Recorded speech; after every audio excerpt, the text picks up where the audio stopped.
Friends, आज है 29 दिसंबर। आज हम आप सबके बीच में 29 दिसंबर 2024 के करंट की प्रश्नों की श्रृंखला को डिस्कस करेंगे। चलिए शुरू करते हैं। सबसे पहले हम कल के प्रश्नों का रिवीजन करेंगे, उसके बाद आज के प्रश्नों की श्रृंखला को शुरू करेंगे। कल के दिन के हमारे प्रश्न थे, हाल ही में कब महामारी तैयारी दिवस मनाया गया? तो इसका जवाब हो जाएगा 27 दिसंबर। अगला प्रश्न है, हाल ही में जागृत ऐप एवं जागो ग्राहक जागो ऐप का निर्माण किस संस्थान के छात्रों ने किया? तो इसका जवाब हो जाएगा IIT BHU।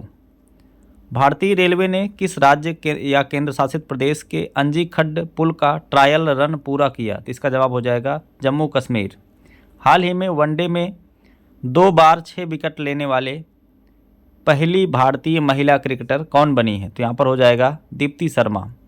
वुमेन कबड्डी विश्व कप 2025 का आयोजन भारत के किस राज्य में किया जाएगा? तो इसका जवाब हो जाएगा बिहार में। हाल ही में दुनिया का सबसे बड़ा हाइड्रो पावर डैम कौन सा देश बनाएगा? इसका जवाब है चाइना। हाल ही में किलौआ ज्वालामुखी में विस्फोट हुआ है, यह किस देश में स्थित है? इसका जवाब हो जाएगा USA में स्थित एक सक्रिय ज्वालामुखी है। अगला प्रश्न है, हाल ही में किसने सुपोषित ग्राम पंचायत अभियान शुरू किया? इसका जवाब हो जाएगा Narendra Modi. Hockey India league 2024-25 की शुरुआत कहाँ हुई? तो इसका जवाब हो जाएगा उड़ीसा में। तो ये रहे हमारे कल के दिन के प्रश्न। आप सभी ने यदि कल का वीडियो नहीं देखा है तो आप जाकर के प्लेलिस्ट में देख सकते हैं और डिटेल में उसका अध्ययन कर सकते हैं। चलिए शुरू करते हैं आज के प्रश्नों की श्रृंखला को। तो आज के दिन का हमारा पहला प्रश्न है, हाल ही में पहली वाइन पर्यटन नीति किसने लॉन्च किया? तो यहाँ पर उत्तराखंड राज्य सरकार ने वाइन, जिसको हम शराब कहते हैं, शराब पर्यटन नीति लागू किया है उत्तराखंड ने। तो इसमें क्या है, उत्तराखंड ने अपनी पहली वाइन टूरिज्म पॉलिसी लॉन्च कर दी है और उत्तराखंड के कोटेद्वार में पहले वाइन उत्पादन इकाई भी शुरू की है। तो अगर किसी को वाइन का इतिहास जानना है, उसका उत्पादन कैसे होता है उसको जानना है और अलग अलग प्रकार की वाइनों का स्वाद चखना है, तो आप यहाँ पर जा सकते हैं कोटेद्वार में। इसका मुख्य पर्पज़ या मुख्य उद्देश्य है पर्यटन को बढ़ावा देना। ठीक है। करंट अफेयर की बात करें तो अभी उत्तराखंड ने भारत की पहली यहाँ पर योग नीति लागू की थी। यहाँ लोक नीति नहीं, योग नीति लॉन्च की थी उत्तराखंड ने। समान नागरिक संहिता लागू करने वाला पहला राज्य उत्तराखंड है। तो योग नीति लागू करने वाला और वाइन पॉलिसी लागू करने वाला और साथ ही साथ UCC लागू करने वाला पहला राज्य बन गया है उत्तराखंड। आइए जानते हैं उत्तराखंड के बारे में स्टैटिक पॉइंट को। राजधानी देहरादून है, मुख्यमंत्री पुष्कर सिंह धामी है, राज्यपाल गुरमीत सिंह। टिहरी बांध जो कि भारत का सबसे ऊंचा बांध है, भागीरथी नदी पर स्थित है। भागीरथी और भिलंगना की सहायक नदियों पर स्थित है। जिम कॉर्बेट राष्ट्रीय उद्यान जो कि उत्तराखंड में है, भारत का यह सबसे पुराना राष्ट्रीय उद्यान है। राजाजी टाइगर रिजर्व, राजाजी राष्ट्रीय उद्यान, फूलों की घाटी, गंगोत्री राष्ट्रीय उद्यान, गोविंद राष्ट्रीय उद्यान यहाँ पर स्थित हैं। फूलदेवी त्यौहार, मक्खन महोत्सव, अंडूरी महोत्सव, हरेला उत्सव मनाया जाता है उत्तराखंड में। इतना चीज़ आपको उत्तराखंड से स्टैटिक पॉइंट में याद रखना है। आइए अगला प्रश्न देखते हैं। अगला प्रश्न है, मेलबर्न क्रिकेट क्लब ने किस पूर्व भारतीय क्रिकेटर को क्लब सदस्यता से सम्मानित करने का ऐलान किया है? इसका जवाब हो जाएगा master blaster Sachin Tendulkar. Cricket के भगवान कहे जाने वाले सचिन तेंदुलकर को अभी मेलबर्न क्रिकेट क्लब ने यहाँ पर सदस्यता सम्मान से सम्मानित करने का ऐलान किया है।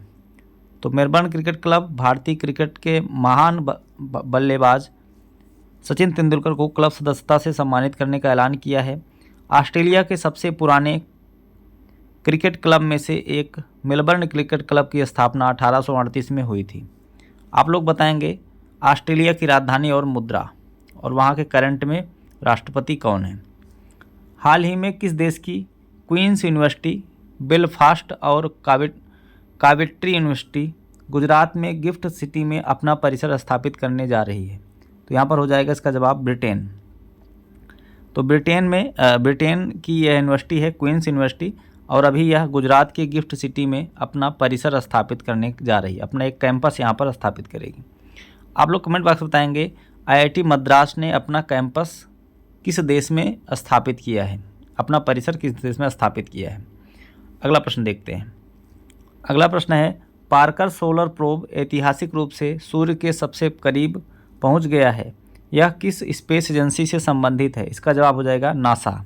तो यहाँ पर पार्कर सोलर प्रोब, जिसको 2016 में नासा ने जो है लॉन्च किया था, और यह सूर्य के सबसे करीब पहुँच गया है। यही अभी चर्चा का विषय बना हुआ। तो नासा के पार्कर सोलर प्रोब ने सूर्य की सतह से 6.1 मिलियन किलोमीटर की दूरी पर सूर्य के अब तक सबसे करीब पहुंचने की यात्रा सुरक्षित तरीके से पूरी कर ली है। 2018 में लॉन्च किया गया यह मिशन, 2018 में लॉन्च किया, मैंने 2016 बोल दिया था, 2018 में लॉन्च किया गया यह मिशन सूर्य के बाहरी वायुमंडल और सौर हवा की उत्पत्ति का पता लगाएगा। बात करते हैं नासा की, तो इसका फुल फॉर्म होता है नेशनल एरोनॉटिक स्पेस एडमिनिस्ट्रेशन।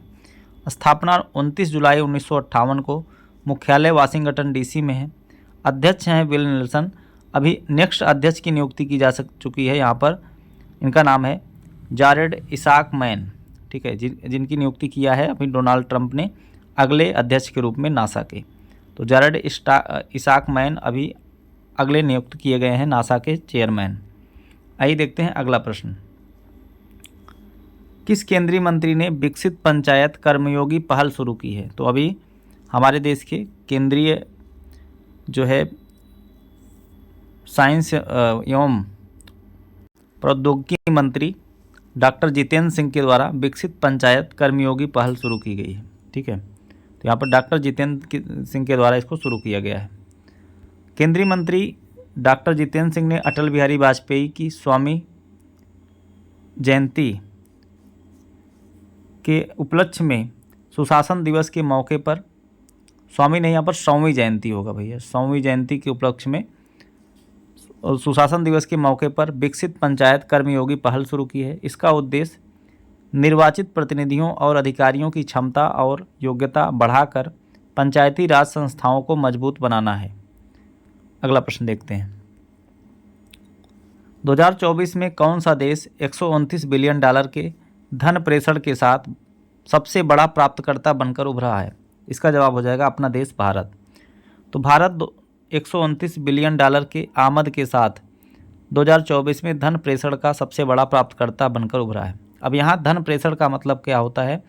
अंग्रेजी में इसको रेमिटेंस कहते हैं, और इसका मतलब यह होता है कि भारत के कोई भी नागरिक जो दूसरे देश में जाकर के पैसा कमा रहे हैं और जो पैसा अपने देश भारत में अपने परिवार को भेज रहे हैं, वह पैसा अपने भारत में इन्वेस्ट हो रहा है, तो उसी को कहा जाता है रेमिटेंस यानी धन प्रेषण।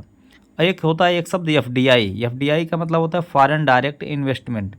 जब किसी दूसरे देश की कंपनी अपने देश में आकर के इन्वेस्ट करेगी या फैक्ट्री लगाएगी, तो उसको कहा जाता है कि भारत को एफडीआई प्राप्त हो रहा है। तो एफडीआई का मतलब दूसरे देश की कंपनी आकर के यहाँ इन्वेस्टमेंट करेगी।